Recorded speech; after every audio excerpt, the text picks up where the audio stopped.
E aí, gente, tudo bem com vocês? Pronto para mais uma aula hoje? Hoje nós vamos ver aqui o capítulo 13 de Êxodo, só lembrando que nós estamos lendo o texto na versão NVI. Legal? Vamos fazer uma oração então para a gente começar com a presença de Deus nos iluminando e facilitando o entendimento do texto. Vamos lá? Senhor Deus e Pai, eu quero agradecer ao Senhor por toda a bênção que o Senhor tem derramado nas nossas vidas, pela graça que o Senhor tem derramado sobre nós de entendimento, pelo ensino que a Tua Igreja traz para nós, Senhor Deus, nos cultos e durante todos os estudos que temos, Pai. Muito obrigado por tudo, que o Senhor nos dê entendimento desta palavra de hoje, Pai, em nome de Jesus. Amém.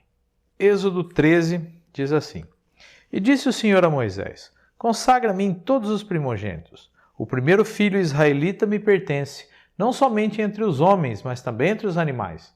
Então disse Moisés ao povo: Comemorem esse dia em que vocês saíram do Egito, da terra da escravidão, porque o Senhor os tirou dali com mão poderosa. Não comam nada fermentado. Nesse dia do mês de Abibe, vocês estão saindo. Quando o Senhor os fizer entrar na terra dos cananeus, dos hititas, dos amorreus, dos heveus e dos jebuseus, terra que ele jurou aos seus antepassados que daria a vocês, terra onde manam leite e mel, vocês deverão celebrar essa cerimônia nesse mesmo mês. Durante 7 dias comam pão sem fermento, e no 7º dia eu faço uma festa dedicada ao Senhor. Comam pão sem fermento durante os 7 dias. Não haja nada fermentado entre vocês, nem fermento algum dentro do seu território. Nesse dia, cada um dirá ao seu filho: Assim faço pelo que o Senhor fez por mim, quando saí do Egito. Isso lhe será como sinal em sua mão e memorial em sua testa, para que a lei do Senhor esteja em seus lábios, porque o Senhor o tirou do Egito com mão poderosa. Cumpra essa determinação na época certa, de ano em ano. Depois que o Senhor os fizer entrar na terra dos cananeus e entregá-la a vocês, como jurou, a vocês e aos seus antepassados, separem para o Senhor o primeiro nascido de todo o ventre. Todos os primeiros machos do seu rebanho pertencem ao Senhor. Resgatem como um cordeiro toda a primeira cria do jumento. Mas se não quiser resgatá-lo, quebrem-lhe o pescoço. Resgatem também todo o primogênito entre os seus filhos. No futuro, quando seus filhos lhe perguntarem o que significa isso, diga-lhes: com mão poderosa o Senhor nos tirou do Egito, da terra da escravidão. Quando o faraó resistiu e recusou deixar-nos ir, o Senhor matou todos os primogênitos do Egito, tanto os de homens quanto os de animais. Por isso sacrificamos ao Senhor os primeiros machos de todo o ventre e resgatamos os nossos primogênitos. Isso será como sinal em sua mão e símbolo em sua testa, de que o Senhor nos tirou do Egito com a mão poderosa. Bom, gente, para ficar mais fácil de entender, vamos dividir esse texto em algumas partes. A primeira parte, que eu vou aqui do versículo 3 até o versículo 7, ele diz respeito à cerimônia da Páscoa. Então aqui está dizendo, né? Então disse Moisés ao povo: comemore esse dia em que vocês saíram do Egito, da terra da escravidão. E aí ele vai falar de novo aquilo que a gente já viu na aula passada, né? Que você não pode usar o fermento, né? Porque é para ter aquela sensação de saiu às pressas, saiu de última hora, saiu, né, nesse sentido. Então aqui está fazendo uma repetição do que já estava lá. Aí talvez você pode perguntar: nossa, mas por que repetição? Uma das maneiras de fazer com que você guarde alguma coisa é que aquilo seja repetido. Então aqui mostra que primeiro o Senhor queria essa festa, a festa da Páscoa, que ela teria que ter um período de tempo, né, que durante 7 dias comam pão sem fermento, e no 7º dia faça uma festa dedicada ao Senhor. Então seria uma semana de lembrança, né, de memorial, de lembrar aquilo que aconteceu, né? Isso é uma coisa muito importante que a gente, na nossa vida, nós temos que ter também. Momentos importantes serem recordados, serem pensados, principalmente os momentos importantes que a gente tem com o Senhor Jesus. Isso a gente nunca deve esquecer. A gente tem que sempre lembrar que nós somos salvos, se possível lembrar da data que você se converteu ou que você fez profissão de fé, alguma coisa assim. Isso é muito importante. Deus valoriza isso na palavra dele e ele quer que a gente valorize também. Não é? Uma segunda parte desse texto que nós lemos é a maneira com que você deveria falar ao seu filho. Né? No caso aqui, né? O israelita deveria falar com seu filho. Ó, nesse dia, cada um dirá ao seu filho, assim faço pelo que o Senhor fez por mim. É uma retribuição daquilo que Deus fez. E aí tem um negócio interessante, né? Que está aqui, ó. Isso lhe será como sinal em sua mão e memorial em sua testa. O que será que quer dizer isso daí, né? Os judeus, eles chegaram a interpretar, isso aí judeus, porque era bem lá na frente, possivelmente na época que Judá foi levado para a Babilônia, tá? Então eles interpretaram isso daqui de uma maneira diferente. O que eles faziam? Eles faziam que nem umas caixinhas, eles pegavam um pedacinho de pano, escrevia lá partes da lei, colocava dentro dessas caixinhas e na hora da oração eles amarravam no braço e na testa, como uma maneira de lembrar. O nome disso aí era filactério. Até Jesus dá um pega no povo lá exatamente por causa disso, né? Que eles ficavam fazendo essas tradições ao invés de fazer o que Deus mandou. Mas eu não creio que seja literal. Eu penso o seguinte, o que é mão? As mãos é aquilo que você usa para produzir, para trabalhar, para fazer alguma coisa, ou seja, o seu agir, a sua força. Então o que quer dizer isso daí? Que você tem que, com o seu corpo, agir, não é? Então eu falo, isso será como sinal em sua mão e memorial em sua testa, ou seja, você tinha que fazer as coisas para se lembrar. E por que testa? Testa, pensamento, mente. Então quer dizer que além de você usar o seu corpo para Deus, você também tinha que usar o seu intelecto. Isso nos ensina uma coisa.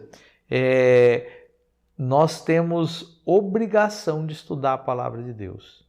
Tem muita gente que tira alguns versículos da Bíblia, por exemplo, a letra mata. Tirou de contexto, então falar, então eu não preciso estudar teologia, eu não preciso estudar a Bíblia, eu não preciso conhecer. E isso é um equívoco. É um equívoco, porque se você não conhecer a palavra de Deus, é lógico, você não precisa fazer hebraico, fazer grego para você ler a Bíblia, né? Os pastores estudam mais a fundo e tudo mais, mas nós hoje temos como beber desses estudiosos, não é verdade? Nós podemos, por exemplo, perguntar aos nossos pastores, mas nós também temos pessoas que a gente pode seguir pela internet nos dias de hoje, é tão simples assim, né? Pastor Hernandes, Augusto Nicodemos, Pastor Jeremias, lá da 8ª Igreja lá de Belo Horizonte. É importante a gente ter esse acesso a essas informações, porque muita coisa na Bíblia começa a se esclarecer para a gente. Então não adianta você, por exemplo, só ler a Bíblia no culto de domingo, ou até mesmo você ter uma leitura bíblica, mas sem entendimento. Isso não adianta muito. A gente tem que usar o nosso intelecto, tem que estudar mesmo, ler livros que expliquem. Tem uma boa Bíblia de estudo, que muita coisa está sendo explicado ali. Isso é muito importante para você entender. E não só isso, você também precisa entender, por exemplo, a cultura da época. Isso é uma coisa legal de você estudar, a geografia, a história, não só a Bíblia. A Bíblia é um livro histórico, sim, mas para você não ser pego de surpresa, ou então alguém te questionar alguma coisa, você não tiver saída. Por exemplo, vou dar um exemplo, inclusive eu já falei isso numa das aulas passadas, mas, por exemplo, muitas pessoas falam, esse negócio do Êxodo é mentira, porque não existe um escrito egípcio que fala sobre isso. Só que a pessoa que diz isso, ela não conhece o costume dos egípcios, que eles criam que se você apagasse qualquer escrita envolvendo determinada pessoa, essa pessoa não entraria na vida eterna deles lá e morreria, desapareceria, né? Agora, o Moisés chega lá, tira toda a fonte não toda a fonte, mas uma boa parte da fonte de renda dos egípcios, que eram os escravos. Vocês acham que vai ter escrito sobre isso lá? Não vai, de jeito nenhum. Mas a arqueologia tem descoberto um monte de dados e informações que corroboram com o que a Bíblia diz, certo? Então a gente tem que ser um pouco mais intelectual nesse sentido, no sentido de entender a palavra de Deus, entender as coisas como elas são, certo? Bom, aí depois nós vamos pegar uma terceira parte, que ele vai falar sobre a consagração dos primogênitos, né?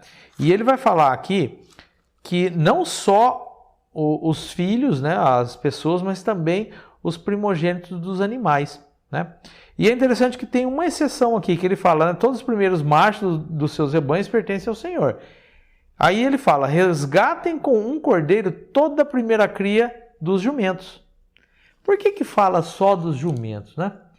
Porque, e ainda fala, se você não quiser resgatar o jumento, você tem que quebrar o pescoço dele, ou seja, não era para ser usado como sacrifício, porque não houve derramamento de sangue, você quebra o pescoço, não há derramamento de sangue, a palavra de Deus é clara, que para perdão dos pecados ou para sacrifício tem que ter o derramamento de sangue, mas aqui está mostrando que Deus dava uma alternativa no caso dos animais de carga, que eram os jumentos, né? Por quê? Porque a economia do local era baseada no transporte por jumentos, então Deus se preocupava até com isso, né? Interessante isso. E também falava aqui, né, que deveria ser falado para os filhos por que eles fazem isso. E de novo lá no versículo 16 repete, né? Isso será como sinal em sua mão, ou seja, você tem que fazer as coisas e símbolo em sua testa, mas o seu intelecto também tem que estar presente, né? De que o Senhor nos tirou do Egito com mão poderosa. Uma coisa interessante aqui que ele fala, então, que nós devemos ensinar nossos filhos. Aqui, no caso, falando do sacrifício, né? Mas nos dias de hoje nós temos que ensinar nossos filhos sobre Jesus, sobre a maneira correta, explicar corretamente a Bíblia, não deixar mais essa coisa de que a palavra de Deus é meio subjetiva, porque nos dias de hoje não existe verdade absoluta, não existe isso. Isso é tudo conversa fiada. Porque a palavra de Deus, ela é a nossa única regra de fé e prática. O que está aqui é verdade e verdade absoluta. Existe verdade absoluta, sim. Você não pode falar, não, mas é um ponto de vista diferente da Bíblia. Não é, não. A Bíblia está certa. A gente não pode achar que porque o mundo aí fala alguma coisa, é o que está valendo. Você entendeu? Existem algumas coisas que são inventadas, o mundo aí vem caminhando desde Adão e Eva com essas verdades, aí alguém acorda, dá um soluço e fala, não é bem assim não. E aí achando, né, que é um super intelectual, cria aí um monte de besteira aí que não leva ninguém a lugar nenhum. Então a gente tem que tomar cuidado com isso, certo? Bom, vamos continuar aqui então. Quando o faraó deixou sair o povo, Deus não o guiou pela rota da terra dos filisteus, embora esse fosse o caminho mais curto. Pois disse, se eles se defrontarem com a guerra, talvez se arrependam e voltem para o Egito. Assim, Deus fez o povo dar a volta pelo deserto, seguindo o caminho que leva ao Mar Vermelho. Os israelitas saíram do Egito preparados para lutar. Moisés levou os ossos de José, porque José havia feito os filhos de Israel prestarem um juramento, quando disse, Deus certamente virá em auxílio de vocês, leve então os meus ossos daqui. Os israelitas partiram de Sucote e acamparam em Etã, junto ao deserto. Durante o dia, o Senhor ia adiante deles numa coluna de nuvem, para guiá-los no caminho, e de noite numa coluna de fogo, para iluminá-los. E assim podiam caminhar de dia e de noite. A coluna de nuvem não se afastava do povo de dia, nem a coluna de fogo de noite. Essa parte é uma parte que eu julgo bastante... que mostra bastante o carinho de Deus, né? Por exemplo, ele fala aqui que ele se preocupou em fazer uma rota aonde se desviassem da guerra. Na realidade, o que acontecia ali era o seguinte: você tinha vários entrepostos militares egípcios até chegar em Canaã. Além disso, tinha lá também o que ele fala aqui, os filisteus. Então você tinha povos no meio do caminho que eram inimigos dos israelitas e poderiam atacá-los durante esse período. Então o que Deus fez? Para protegê-los, desceu de Sucote no caminho do Mar Vermelho. Nessa região, hoje, tem ali o canal de Suez, né? Então, na época não existia o canal de Suez, mas existia ali alguns lagos grandes, o Mar Vermelho lá embaixo, e existia, antes de construção do canal de Suez, acharam que esses lagos, né, alguns rios vestigiais ali, que então os lagos eram interligados até o Mar Vermelho. Tá? A gente vai, na aula que a gente for falar da travessia do Mar Vermelho, que é na aula que vem, a gente vai discutir exatamente, não é exatamente porque ninguém sabe ao certo, né? Mas aonde os estudiosos imaginam que seria a real travessia do Mar Vermelho. Tem um monte de lugar que falam, tem muita coisa aí, mas carece de informações mais palpáveis aí em termos de arqueologia e tudo mais. Tá? Mas nós vamos dar uma olhada nisso e falar sobre a mais provável. Tá? Mas a gente vai ver isso aí depois. E aí, tem uma parte que fala, né, que Moisés levou os ossos de José. 450 anos antes. Bom, 450 foi de escravidão. Então, quando José ainda estava vivo, que ele estava para morrer, ele falou para eles exatamente o que está aqui, né? Deus certamente virá em auxílio de vocês. Levem então os meus ossos daqui. Então José falou isso porque José tinha fé que realmente ia acontecer aquilo lá. E aí Moisés foi lá, pegou os ossos. Não se esqueça que José possivelmente foi embalsamado e foi guardado numa tumba lá no Egito, tá? Porque ele era uma pessoa importante. Eles pegaram os ossos de Moisés dessa tumba e levaram, né? Porque havia sido prometido, né, para ele. E depois uma coisa interessante, né, que fala aqui, que Deus guiava o povo durante o dia. Durante o dia, o Senhor ia adiante deles numa coluna de nuvem para guiá-los no caminho, e de noite numa coluna de fogo para iluminá-los, e assim podiam caminhar de dia e de noite. A coluna de nuvem não se afastava do povo de dia, nem a coluna de fogo de noite. Uma coisa que é interessante, né, que fala aqui, é que se a gente pensar num deserto, durante o dia é muito quente, e uma nuvem que ficasse cobrindo os israelitas já ia trazer aquela sombra que dá um alívio. E durante a noite é muito frio. Então, se você tiver uma coluna de fogo, você vai aquecer também o acampamento. Então, Deus estava guiando e Deus também estava cuidando do povo. Tá, e o que a gente pode, né, extrair para desse texto para os dias de hoje, né? Vamos colocar desse último fragmento que a gente leu. Bom, um versículo aqui que eu considero muito importante é o versículo 19, né? Que fala que Moisés levou os ossos de José. Então isso mostra que nós temos que ser leais aos nossos ancestrais, aos nossos familiares, aos nossos amigos. A lealdade nos dias de hoje é um negócio que está morrendo. Você não tem mais lealdade entre as pessoas, você não tem mais lealdade entre muita coisa.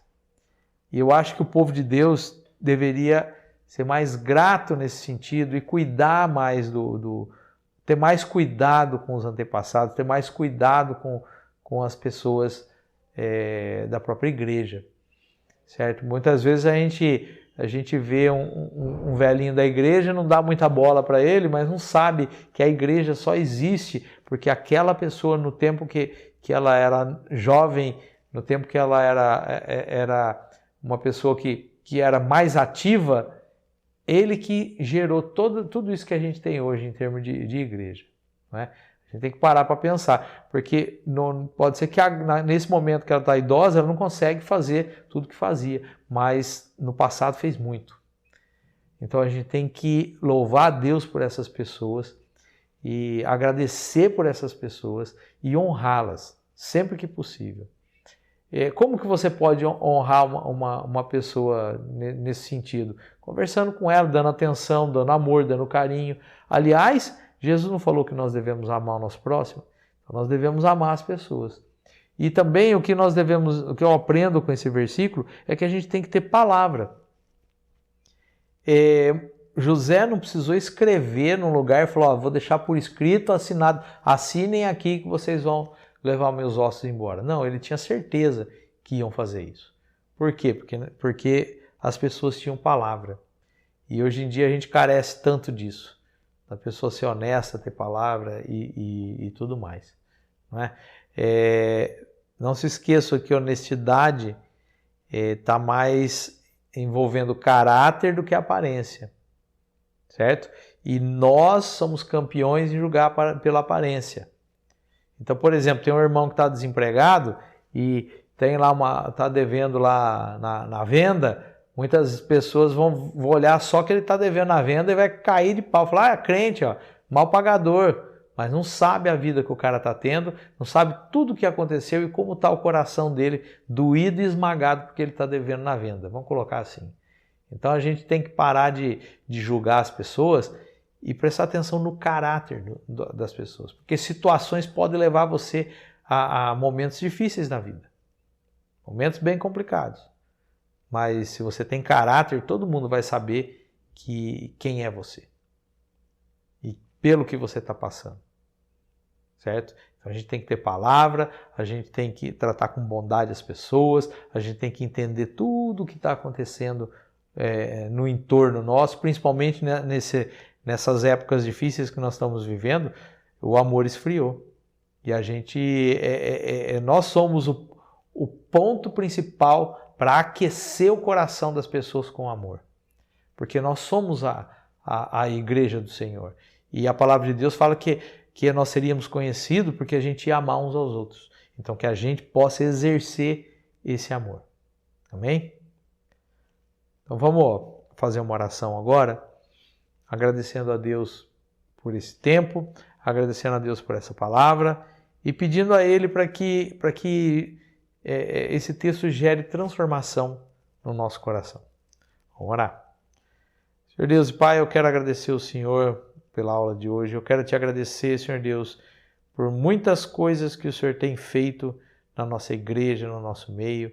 E principalmente, muita coisa o Senhor tem feito no coração de cada irmão. Que o Senhor possa nos dar entendimento dessa palavra, que o Senhor possa fazer com que essa palavra caia fundo no nosso coração e que ela possa gerar transformação e vida. Que a gente possa abrir os olhos para o nosso próximo, que a gente possa abrir os olhos para as pessoas que têm sofrido nos dias de hoje e que esse despertar nosso de enxergar o necessitado, o pobre, o nu, que a gente possa ajudar essas pessoas, levando principalmente o teu amor.